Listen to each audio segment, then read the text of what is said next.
माझं नाव पूजा अशोक मळेकर। मी नवी मुंबई घनसोलीमध्ये राहते। माझ्या फॅमिलीमध्ये आम्ही 4 जण आहेत, 2 मुले, मिस्टर आणि मी। आमच्या फॅमिलीमध्ये माझे मिस्टर एकटेच कमवतात। त्यांच्या कमाईमधून घर खर्च किंवा मुलाच्या शिक्षणाचा खर्च भागत नाही।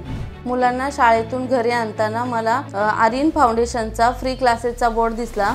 तो बोर्ड वाचून मी आर्यन फाउंडेशनच्या ऑफिसमध्ये गेले आणि मी सर्व चौकशी करून 6 महिन्याचा फ्री टेलरिंग कोर्स जॉईन केला। मी याआधी टेलरिंगचा कोर्स केला, पण तिथे चांगल्या पद्धतीने शिकवलं नाही। पण आर्यन फाउंडेशनमध्ये मला बेसिक पासून मशीन कशी चालवायची ते ॲडव्हान्स पर्यंत चांगल्या पद्धतीने शिकवलं गेलं। इथे मी वेगवेगळ्या प्रकारचे ब्लाऊज डिझाइन, वन पीस, घागरे, चुडीदार पायजमा, साधा पायजमा, सलवार, टॉप, लहान मुलीचे फ्रॉक्स या प्रकारचे वेगवेगळे पॅटर्न मला शिकायला भेटले। या क्लासमध्ये मॅडमने खूप छान पद्धतीने शिकवलं, त्यामुळे मी लवकर शिकले। हा क्लास शिकल्यानंतर मी घर बसल्या ऑर्डर घेऊ लागले। यामध्ये मी घागरा, वन पीस, पंजाबी ड्रेस शिवून देते आणि यातून मला दर महिन्याला 8 ते 10 हजार रुपये मिळतात। या कमाईमधून घर खर्चासाठी मला खूप मदत होते। धन्यवाद आर्यन फाउंडेशन, तुम्ही आम्हाला फ्री क्लास शिकवल्याबद्दल। त्यामुळे मी घर बसल्या कमवू लागले। त्याबद्दल मी आर्यन फाउंडेशनचे खूप खूप आभारी आहे।